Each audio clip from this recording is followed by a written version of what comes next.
Bismillahirrahmanirrahim. Assalamualaikum warahmatullahi wabarakatuh.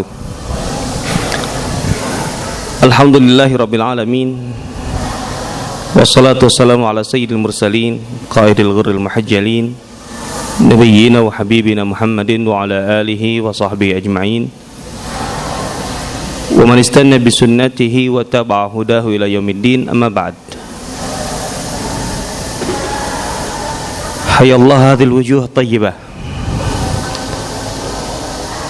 Saya merasa berterima kasih dan sangat berbahagia karena bisa berjumpa dengan wajah-wajah muda, walaupun barangkali ada yang lebih tua dari saya itu. Apalagi tema pembahasan kita pada pagi hari ini adalah tentang sebuah generasi yang telah membuktikan bahwa dengan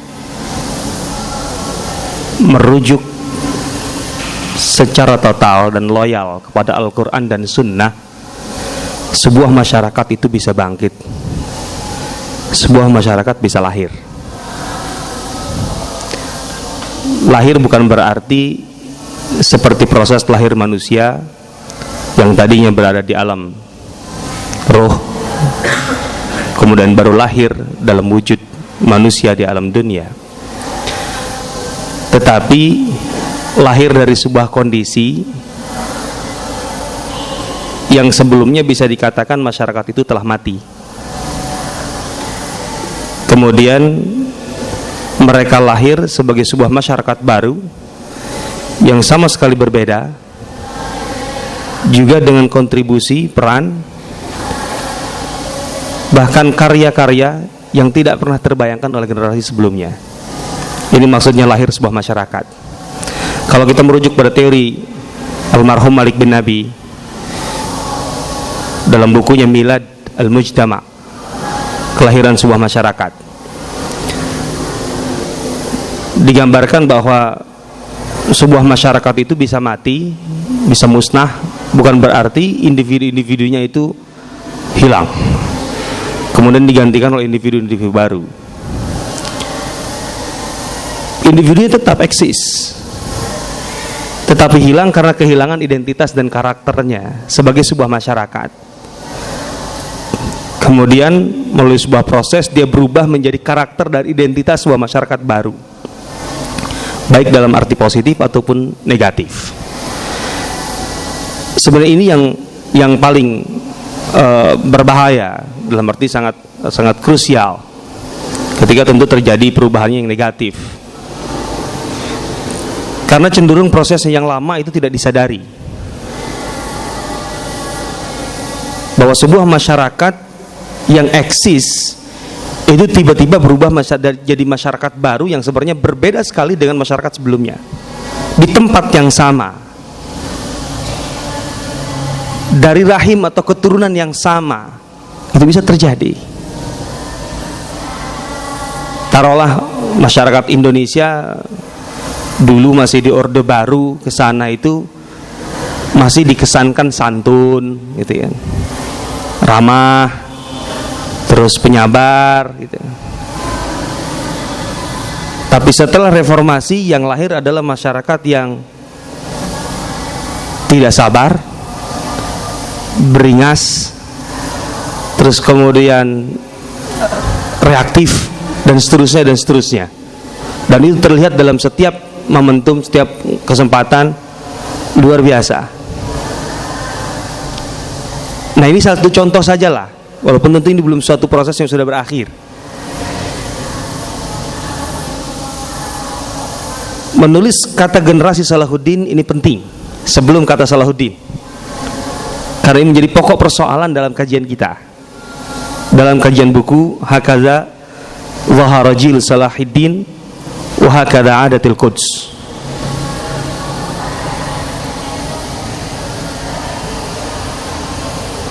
Karena buku ini waktu saya terjemahkan, kalau tidak salah tahun 2005 prosesnya, 2005, 2006, 2007 selesai Itu buku panjang prosesnya saya terjemahkan karena memang tidak fokus. Tapi yang lebih bermasalah lagi adalah penerbitannya sebenarnya. Saya datangi beberapa penerbit di Jakarta, itu lebih banyak yang menolak. Atau penerbit yang saya kenal dan cukup dikenal namanya itu menolak. Beberapa penerbit. Yang menerima itu justru sebuah agen buku yang ingin belajar jadi penerbit. Makanya ketika setelah belajar ternyata sebagai sebuah penerbitan, dia kemudian merasa gagal sehingga dia tidak menerbitkan buku lagi. Ini buku pertama dan terakhir yang dia terbitkan dalam terjemahnya, sehingga yang nelpon ke kantornya sudah nggak ada kan. Padahal setelah buku ini kemudian terbit dan diekspos, saya didatangi beberapa penerbit, beberapa orang-orang penerbitan, kemudian juga individu-individu, beberapa institusi ingin menerbitkan ulang buku ini. Saya bilang, saya dulu nawarin susah sangat ya. Sekarang dikejar-kejar. Kenapa demikian? Walaupun tidak secara langsung, tetapi saya tangkap bahwa yang mereka pahami buku ini adalah buku biografi, buku yang memaparkan kisah hidup dengan segala persoalannya, terutama heroisme sosok Salahuddin Al-Ayyubi. Sehingga mereka melihat, wah sudah banyak buku tentang Salahuddin.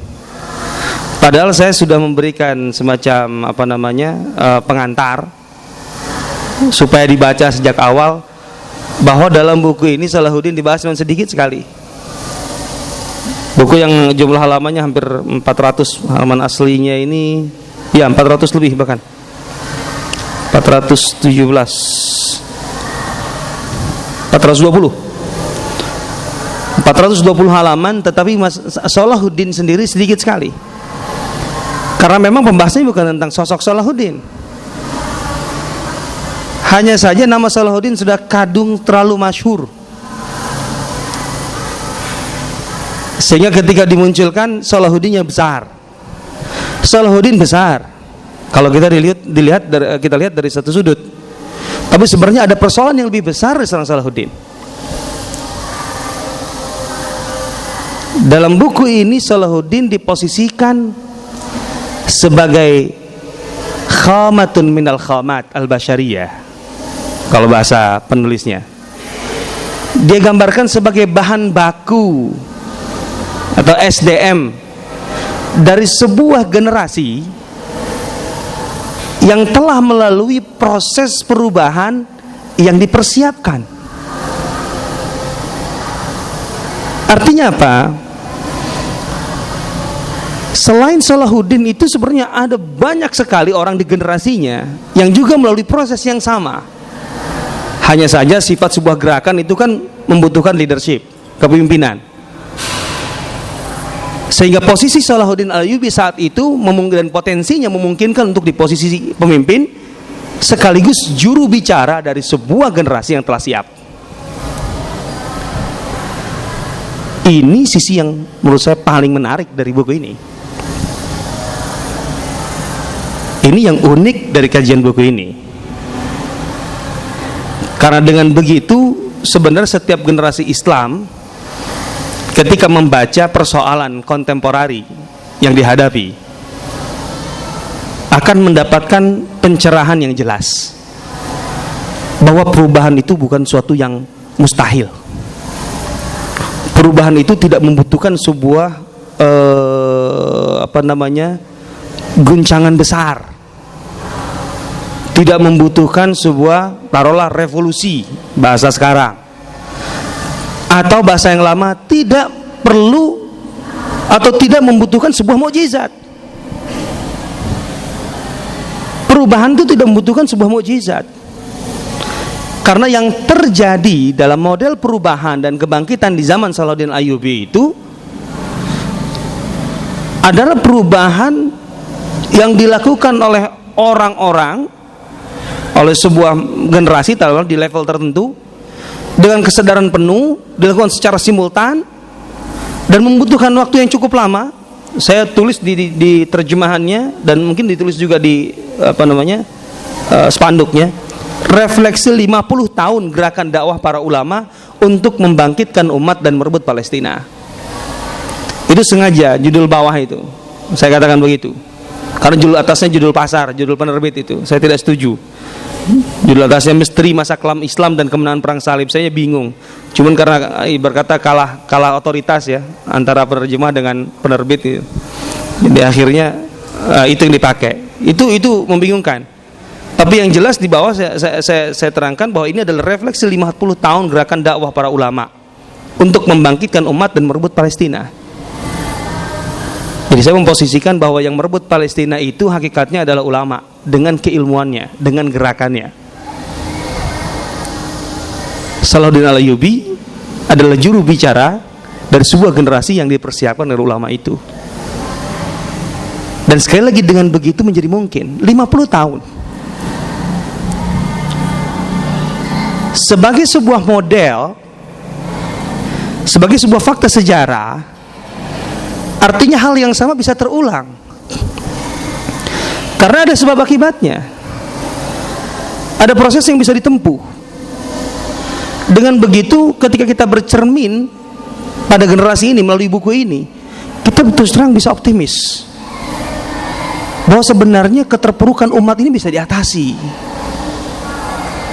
Dan yang terpenting kemudian diatasinya dengan cara kita lebih komitmen kepada Al-Quran dan Sunnah. Karena kata-kata komitmen kepada Al-Quran dan Sunnah, ar-ruju' ilal kitab wa sunnah, itu sudah menjadi tagline yang sudah sangat mendunia. Tetapi realisasinya, persoalan-persoalannya atau masalah-masalah operasional yang sifatnya praktisnya tidak mudah. Bahkan menerjemahkannya sulit, gitulah. Apalagi dalam kondisi sekarang. Tetapi ketika kita punya sebuah model dalam sejarah, oh ternyata itu pernah dilakukan dan pernah berhasil. Dan ketika itu sudah menjadi fakta sejarah, dan di situ ada sebuah proses yang terbaca, berarti ada sunnatullah. Itu yang terpenting. Ada sunnatullah, ada aturan Allah yang sifatnya permanen, yang sifatnya baku. Allah sendiri yang menyatakannya, walan tajida li sunnatillahi tabdila. Engkau tidak akan mendapatkan pengganti untuk sunnatullah itu. Itu permanen. Sebagaimana langit dan bumi beredar, planet beredar, siang terang, malam gelap, itu adalah sunnatullah yang tetap sampai batas yang ditentukan Allah. Maka dalam lahir, bangkit, dan terpuruknya sebuah masyarakat, sebuah umat, itu juga ada sunnatullah di situ. Dan ketika buku ini dipaparkan dalam konteks sunnatullah itu, maka artinya itu memungkinkan. Karena sunnatullah yang sama itu bisa berlaku ketika kita lakukan dengan cara yang sama. Persis tadi seperti katakan moderator, kata-kata Imam Malik yang sangat dalam sekali. La yasluhu akhiru hadhil ummah illa bima salaha bi awwaluha. Generasi belakangan umat ini tidak akan menjadi baik kecuali ketika dia mengadopsi atau dia mengikuti hal-hal yang membuat generasi pertamanya itu baik. Dengan membaca buku ini, ketika kita mempunyai tagline dalam hidup kita, semboyan yang sangat besar, kembali kepada Al-Quran dan Sunnah, kemudian bisa berjaya, ini bisa nyata, bisa real. Buku ini kalau bagi saya sangat hidup sekali. Peristiwa lebih kurang 1000 tahun yang lalu itu seakan-akan tergambar dengan luar biasa. Dia menari-nari di hadapan kita, memberikan semua informasi yang ada. Subhanallah. Ini aspek buku yang menarik atau yang penting kita ketahui. Terlebih lagi di saat umat ini sudah sekian lama tentunya kehilangan arah. Keterpurukan umat yang ini merupakan satu fenomena yang faktual dan kita rasakan sekali, bahwa umat kita yang tadinya umat Islam, yang tadinya imam, sekarang menjadi makmum. Itu kita harus akui. Kita tidak bisa hanya membanggakan bahwa kita punya Al-Quran yang hak dan kemurnian yang dijaga oleh Allah Subhanahu wa taala. Tidak selesai dengan itu. Karena ketika itu dikatakan oleh Ali bin Abi Thalib, dikatakan oleh Umar bin Khattab, dikatakan oleh Abu Bakar, tentu selain Rasulullah SAW, para sahabatnya Utsman dan lain sebagainya. Itu kemudian mereka dari segi militer, mereka bisa menggempur Persia dalam waktu kurang dari 15 tahun. Menaklukkan segi militer, menaklukkan sebuah imperium yang sudah eksis 600 tahun hanya dalam kurun waktu kurang dari 15 tahun. Farisun nathatun aw nathatan wala farisa ba'daha. Persia itu hanya bertahan 1 atau 2 kali benturan. Setelah itu tidak akan pernah ada lagi Persia. Dinasti Sasan. Dan itu yang terjadi. Hanya 2 kali benturan besar di Qadisiyah dan di Nahrawan, itu habis semua. Persia tidak pernah berdiri lagi sampai sekarang, walaupun berusaha untuk mengganti kulit dengan Imamiyah yang sekarang ada di atau Rafidah yang ada di Iran, tapi tidak pernah bisa berdiri. Dalam kurun waktu yang sama atau bersamaan, Romawi goncang, Bizantium goncang. Kekuasaan terbesar Eropa waktu itu yang sudah masuk ke Asia goncang. Kekuatan terbesarnya di Asia habis. Palestina dikuasai oleh kaum muslimin di zaman Umar bin Khattab di tahun ke-6 dari kepemimpinan Umar bin Khattab. Coba saya bayangkan, dari segi militer unggul dengan jumlah yang selalu lebih sedikit, dengan peralatan yang selalu lebih sederhana. Coba bayangkan saja. Dari segi ekonomi, sejak zaman Rasulullah SAW, ketika datang ke Madinah, kehadiran kaum muslimin di Madinah berhadapan dengan, dari segi ekonomi, berhadapan dengan pasar-pasar Yahudi yang sudah eksis, dan Yahudi Bani Qainuqa yang begitu kuat. Pasar terbesar di Madinah dari 7 pasar yang ada adalah Bani Qainuqa. Tapi Rasulullah SAW dalam waktu singkat, sekali lagi dalam masalah muamalah tentu dibolehkan berjualan dan bertransaksi di pasar Yahudi, itu boleh. Tapi tentu kaum muslimin membutuhkan sebuah model pasar yang islami. Karena sulit untuk meminta atau menuntut sepenuhnya orang Yahudi untuk melakukan praktek pasar islami. Harus ada pasar percontohan. Maka Rasulullah dalam riwayat Ibnu Majah menetapkan sebuah pasar khusus, dalam arti yang memang sejak awal sampai akhir dikelola kaum muslimin dan islami, sehingga menjadi percontohan seluruh pasar yang di Madinah. Dalam waktu yang sangat singkat, sampai setelah perang Badar atau menjelang setelah perang Badar lah persis, pasar yang dibangun oleh Rasulullah kaum muslimin itu secara manajemen, secara sistem, itu justru lebih diminati, lebih ramai ketimbang pasar Bani Qainuqa. Ingat, yang berdagang di Madinah itu bukan sekedar orang Madinah. Pedagang-pedagang Anbat, orang-orang dari Syam atau dari Syria, bahkan yang pedagang-pedagang Kristen, Nasrani waktu itu juga berdagang. Tapi mereka lebih memilih berdagang di pasar kaum muslimin ketimbang di pasar Bani Qainuqa. Bayangkan dalam waktu kurang dari 2 tahun, pasar kaum muslimin atau manajemen pasar kaum muslimin, sistem pasar kaum muslimin secara de facto dinilai lebih unggul, lebih berkeadilan, lebih fair, lebih menguntungkan ketimbang pasar Yahudi. Coba sekarang pasar Yahudi begitu menggurita, seharusnya dengan sistem pasar Islam, ekonomi Islam, itu mereka runtuh kok. Tapi kenapa tidak, ada persoalan, itu lain pembahasan. Tapi yang jelas selalu ketika benar-benar menerapkan Al-Quran dan Sunnah, berkomitmen dengan Al-Quran dan Sunnah, mau aspek militer, mau aspek ekonomi, aspek administrasi. Ingat kembali kepada Umar bin Khattab setelah menaklukkan Persia dan kemudian sebagian besar wilayah Romawi sampai ke Mesir, bahkan sebagai bagian Libya, dan kemudian sudah masuk ke Uzbekistan di zaman Umar bin Khattab. Bayangkan saja, Asia kecil, ada sekian besar wilayah baru yang masuk wilayah Islam. Dibutuhkan sekian gubernur, dibutuhkan sekian bendahara, dibutuhkan sekian orang-orang di staf administrasi, penulis, sekretaris dan sebagainya.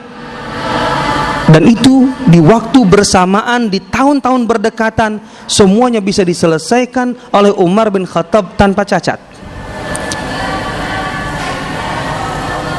semua penduduk wilayah Islam tercatat dengan baik di zaman Umar, karena ada satu sistem pemerataan ekonomi atau katakanlah kontribusi ekonomi, distribusi ekonomi, di mana negara di zaman Umar, di saat kas negara itu begitu melimpah,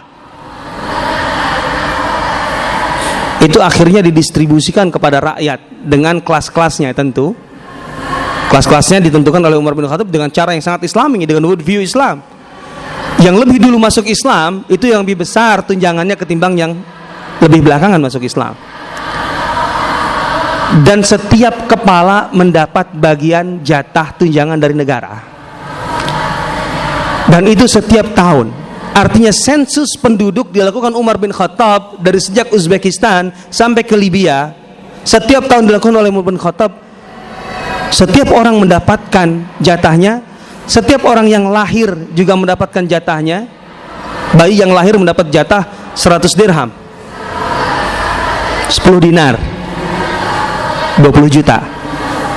Jadi bayi lahir 20 juta. Untuk bayi, ibunya lain lagi.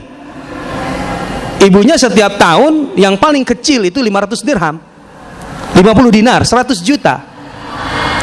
Yang paling kecil di zaman Umar itu orang yang sudah balik dapat uang tunjangan dari negara 100 juta rupiah per kepala.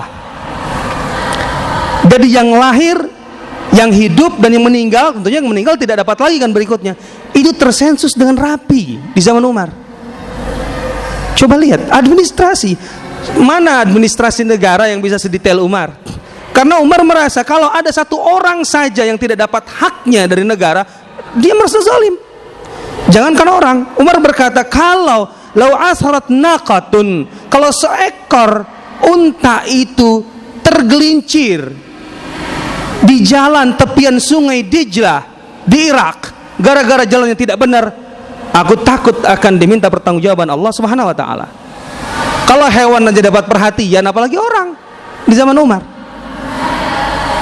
Mana ada negara yang punya sensus seperti itu? Di zaman Umar tercatat yang miskin itu berapa, tercatat. Karena setiap tahun yang miskin itu tidak jadi lagi miskin. Karena konsep pengentasan kemiskinan itu jelas, orang miskin itu standarnya apa? Kalau dalam Islam tidak punya makanan cukup, tidak punya pakaian cukup setahun, gitu, tidak punya rumah, itu miskin. Kalau rumahnya ngontrak itu miskin. Asal jangan apartemen aja ya di Sudirman. Kalau Jakarta, kalau apartemen Sudirman walaupun ngontrak itu nggak miskin itu. Sebulannya 20 juta itu gimana? Tapi kita nggak dengan cara sekarang lah. Artinya zaman Umar itu miskin. Dan di atasnya caranya apa?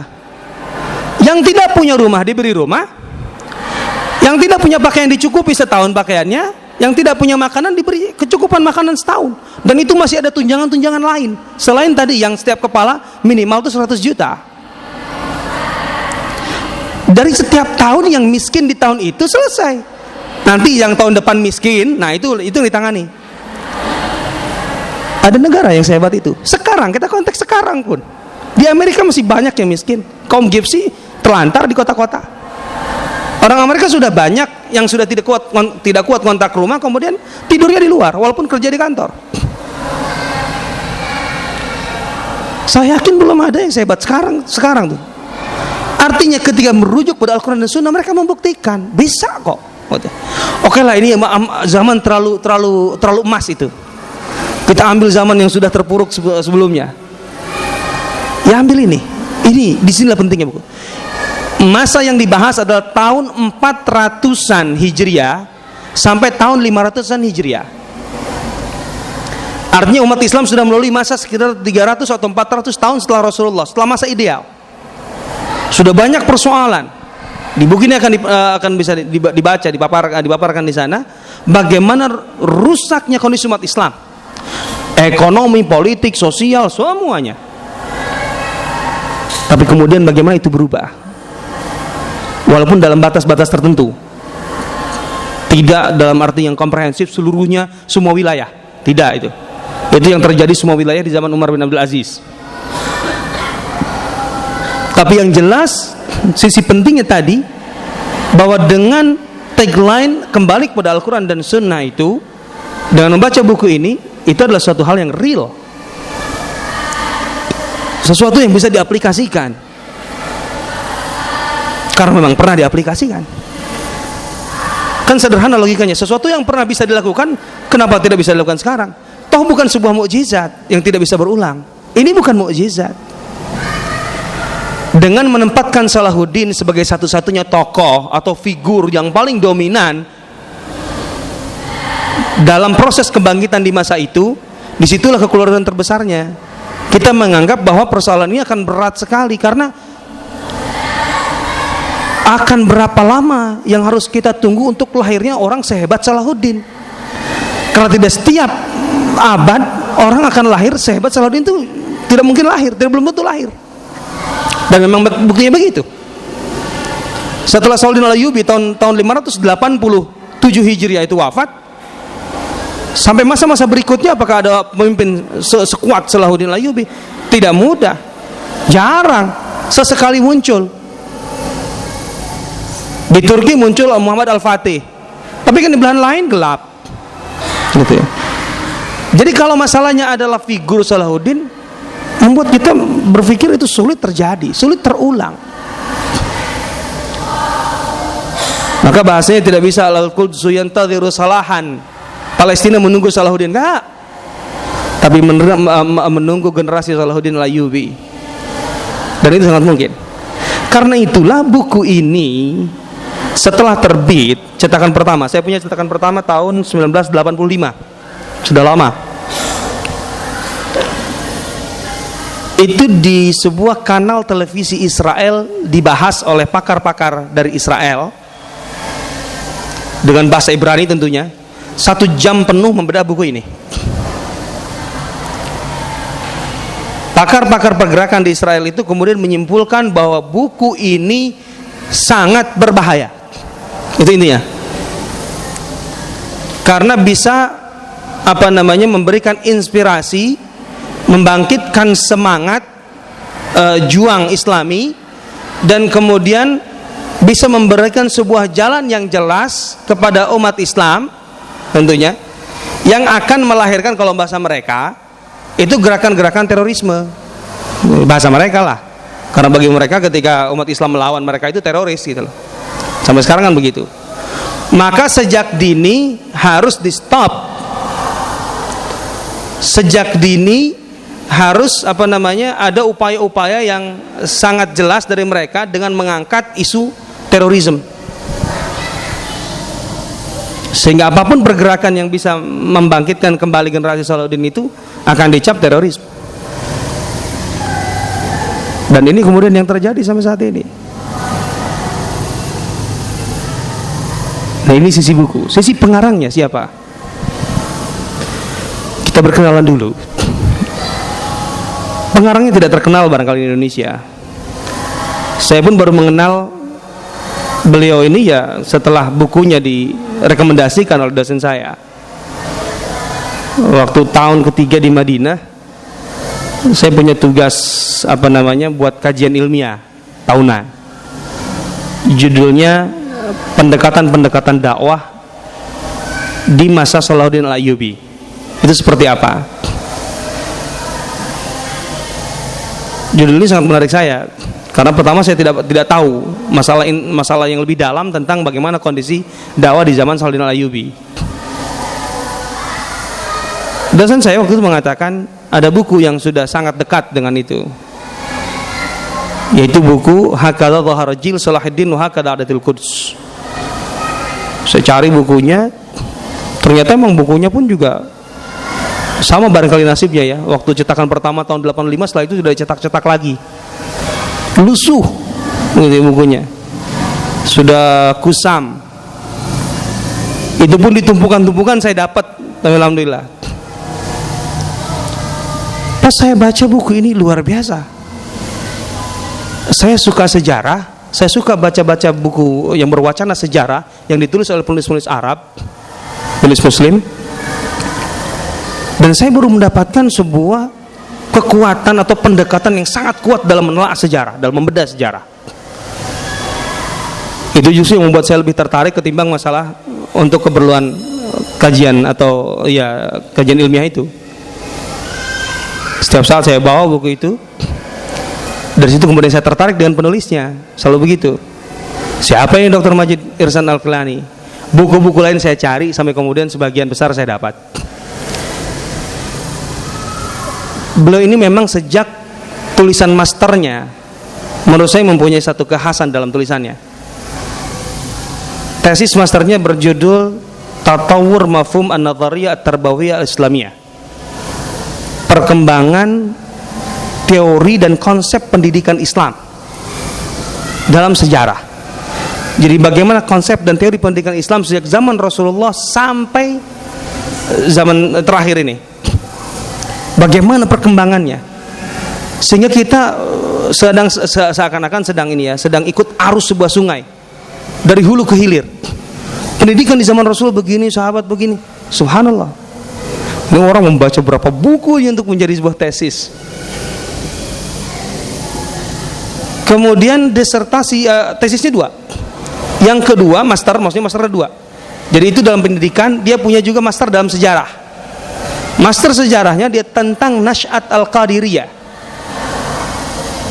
perkembangan Al-Qadiriyah. Al-Qadiriyah ini merujuk kepada Abdul Qadir Al-Jilani, karena memang dia punya garis keturunan yang sama. Majid Ihsan Al-Kilani, Kilani dengan Al-Jilani itu lebih kurang dari darah yang sama, Kilan atau Jilan di Irak. Itu asal usul mereka. Mungkin dia tertarik dan dia pelajari. Dan di situ juga saya tidak mendapatkan bukunya, tapi ulasannya saya dapatkan.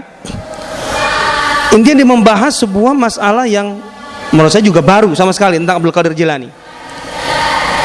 Karena dari tulisan itu atau dari kajian itu dapat kita ambil kesimpulan bahwa Abdul Qadir Jilani ini sebenarnya melahirkan sebuah madrasah pemikiran tepatnya, dan madrasah sekaligus gerakan. Kalau kita berbicara tentang ilmu dalam Islam, itu secara otomatis ilmu amal ya, karena dua hal itu tidak terpisah. Artinya secara konsep ilmu dan amal itu tidak mungkin terpisah, kecuali kalau kemudian memang ada yang memprakteknya secara terpisah, itu keliru gitu ya. Tapi ilmu dan amal itu pasti menyatu. Abdul Qadir Al-Jilani itu sebagai sebuah madrasah pemikiran dan gerakan yang dalam pandangan awam atau umum lebih dilihat, disoroti sebagai sosok yang merepresentasikan kekuatan tasawuf. Tapi sebenarnya yang disebut oleh masyarakat umum sebagai tasawufnya Abdul Qadir Jilani itu justru yang berkembang sekian generasi setelah Abdul Qadir Jilani. Abdul Qadir Jilani sendiri tidak seperti itu. Dia punya pendekatan tazkiyah yang sangat luar biasa bagus.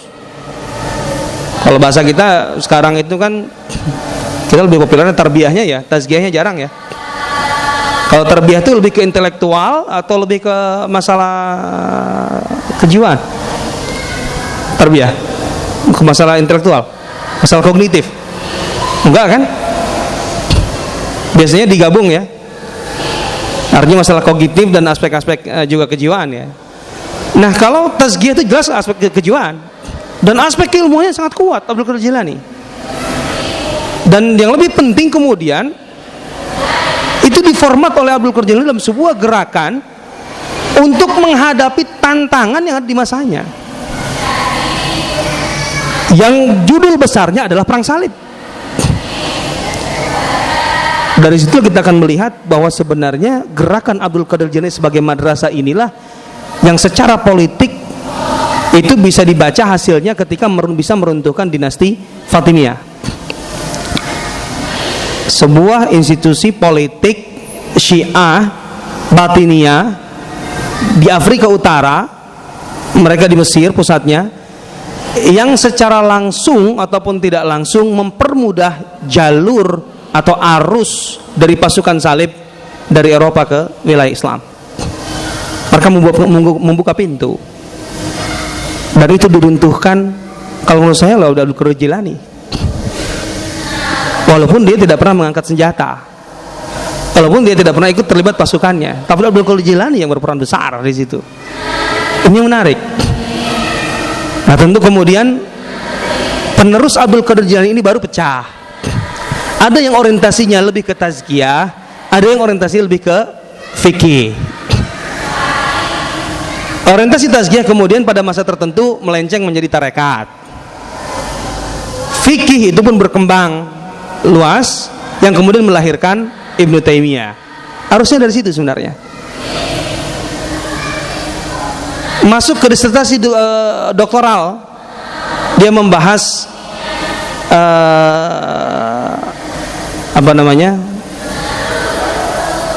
usul tarbiyah. Jadi tentang dasar-dasar pendidikan Islam dalam pandangan Ibnu Taimiyah. At-Tarbiyah Al-Islamiyah inda Ibnu Taimiyah. Pendidikan Islam menurut Ibnu Taimiyah. Dan ini juga yang saya termasuk pengagum Ibnu Taimiyah. Ketika membaca pemaparan tentang Ibnu Taimiyah dalam disertasi doktor ini, saya melihat kekuatan yang luar biasa dalam membahasakan teks-teks Ibnu Taimiyah. Sangat luar biasa. Dan kita membaca Ibnu Taimiyah itu seakan-akan dia sedang berbicara tentang persoalan-persoalan yang sampai saat ini pun juga menjadi masalah. Masalah dikotomi ilmu, bagaimana masalah ilahiyat dengan tabiiyat. Kan Ibnu Taimiyah banyak membahas masalah filsafat ya. Darut Ta'arud al-Aql wa Naql. Kemudian buku-bukunya yang lain juga ada yang khusus tentang masalah filsafat. Jadi Ibnu Taimiyah itu menjawab persoalan-persoalan yang dari masalah fikih, masalah tafsir, sampai ke masalah yang sifatnya filosofis yang sangat-sangat luar biasa mendalam dengan bahasa yang mudah dicerna. Kemudian di dalam kajian-kajiannya itu sudah terlihat bagaimana dia melihat adanya satu rangkaian sejarah yang saling terkait dan dampaknya sangat besar terhadap peristiwa-peristiwa sejarah yang terjadi. Maka beberapa tahun kemudian lahirlah buku ini, Hakadha Zahara Jil Salahuddin Hakadha Adatul Quds, yang dilihat dari pergerakan Imam Ghazali kemudian dilanjutkan oleh Abdul Qadir Jilani, kemudian dan kawan-kawan Abdul Qadir Jilani yang kemudian melahirkan Salahuddin Al-Ayyubi. Kemudian dia menulis buku tentang usul tarbiyah, mulai dari falsafah tarbiyah, filsafat pendidikan Islam, terus kemudian ahdaf tarbiyah Islamiyah, tujuan pendidikan Islam. Kemudian yang ketiga adalah manahij tentang kurikulum pendidikan Islam. 3 buku 3 jilid ini sangat otentik, taksilnya kuat, otentisitasnya kuat sekali, dan semua teorinya dibangun berdasarkan ayat-ayat Al-Quran yang menurut saya dia seorang sebagai ahli tafsir yang luar biasa. Dari segi metodologi tafsirnya mengikut Ibnu Qayyim atau Ibnu Taimiyah, sangat menarik, tentu dengan bahasa yang kontemporari. Bukunya Ahdaf Tarbiyah Islamiyah yang memuat tentang masalah bagaimana membentuk pribadi muslim, tapi membentuk pribadi muslim ini sebagai satu langkah pertama untuk membangun umat muslim. Dia bahasanya umat muslim, dia membedakan antara umat Islam dengan umat muslim. Umat Islam itu yang seperti kita ini umat Islam, tapi umat muslim tidak bisa. Umat muslim ini sebuah konsep yang menurut dia ada syarat-syarat yang harus terpenuhi. Buku inilah yang kemudian mendapatkan penghargaan Al-Farabi Award, menyingkirkan 80 kandidat tentang pemikiran pendidikan Islam di seluruh dunia. Orang sehebat ini cuman tidak terkenal di Indonesia. Nah, saya coba menyuguhkan salah satu karyanya, Hakadha Zahara Jil Salahuddin itu. Usia beliau sekarang mungkin barangkali sudah sekitar 70-an tahun ya. Jadi sudah tua. Dan doktornya diambil di Amerika. Doktornya di Amerika. Tetapi dia tidak terpengaruh dengan Barat. Bahkan mengkritik Barat sangat tajam. Kritiknya sangat tajam. Diambil yang positif dari Barat, dan yang bertentangan dengan Islam dikritik dengan tajam dengan dasar-dasar tadi, dengan dasar-dasar ayat-ayat Al-Quran, ataupun mendasarkan teorinya pada ayat-ayat Al-Quran yang sangat kuat sekali, sangat kuat. Sampai pernah membaca sebuah situs Al-Hadis, Ahlu Tafsir, jadi orang-orang yang suka dengan kajian tafsir, salah satunya mengangkat tentang isu atau satu persoalan yang diangkat oleh Dr. Majid Kilani ini. Dan mereka, artinya para pengkaji tafsir di situs tafsir itu, mereka mengakui bahwa pandangan-pandangan tafsir tarbawi, tafsir pendidikan dari Majid Kilani sangat-sangat kuat, sangat bernas. Rujukan-rujukannya At-Tabari, rujukannya sangat turasnya kuat sekali, tetapi dengan pembahasan yang modern, yang mudah dicerna. Nah, Dari beliau inilah lahir karya ini, dan karya ini saya katakan tadi adalah sebenarnya bagian-bagian tertentu merupakan hasil kajian terdahulu yang kemudian dikembangkan. Artinya beliau sudah membahas tentang masalah teori pendidikan Al-Ghazali. Tapi ketika membahas itu dia menemukan bahwa ternyata pendidikan Al-Ghazali itu secara langsung menjawab persoalan di masanya, termasuk mengatasi problem-problem mendasar yang membuat umat terpuruk, yang itu dibuktikan dengan kedatangan pasukan salib ke wilayah Islam dengan begitu mudah tanpa ada perlawanan. Nah, dari sinilah ketika kita membaca buku ini, maka sejak awal ada persoalan metodologis yang sangat mendasar, yang semua bukunya saya katakan tadi didasarkan kepada pokok ayat-ayat Al-Quran yang dikaji secara kontemporari, sangat baik sekali. Bahwa dalam mengkaji sejarah Salahuddin Al-Ayyubi, kesalahan terbesar yang muncul sekarang ini sampai saat ini adalah menampilkan sosok Salahuddin Al-Ayyubi sebelumnya didahului oleh masuknya pasukan salib ke wilayah-wilayah Islam dengan begitu mudah, kebengisan mereka begitu luar biasa, membuncahkan emosi dan sangat mengerikan tentunya. Karen Armstrong mengakui dalam bukunya Perang Suci bahwa dalam satu waktu, dalam 2 hari perang salib itu, pasukan Eropa membantai 40.000 masyarakat Muslim. Dalam 2 hari 40.000 masyarakat Muslim. Bayangkan, ini tragedi kemanusiaan yang sangat luar biasa. Tidak tahu kan apa wasiat Rasulullah ketika ketika hendak perang? La taqtulu syaikhan faniyan, gitu kan, wala walidan wala mra'atan wala abidan fi saumati, dan seterusnya. Jangan kalian bunuh orang tua renta, jangan kau bunuh anak-anak kecil, jangan kau bunuh wanita, jangan kau bunuh seorang ahli ibadah yang konsentrasinya hanya di tempat ibadahnya saja. Wala taqta'u syajaron, jangan kalian potong pohon, dan seterusnya. Coba lihat, jangan runtuhkan bangunan, jangan bakar lumbung. Itu wasiat Rasul dalam perang Islam. Tapi pasukan salib dengan membawa Kristennya yang membawa kedamaian, yang menurut mereka klaimnya ke seluruh dunia, dalam 2 hari 40.000 Muslim dibantai. Segala kebengisan itu kemudian diekspos dalam buku-buku. Kemudian tiba-tiba dimunculkanlah bab berikutnya, pembahasan tentang siapa yang melawan itu. Mulai dari Imaduddin Zanki, kemudian Nuruddin Zanki, kemudian Salahuddin Al-Ayyubi, dan bahkan ada beberapa yang lainnya sebelum itu.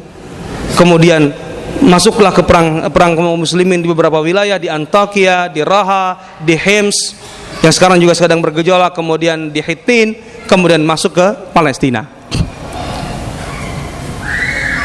Pertanyaan besarnya adalah, atau persoalan besarnya adalah,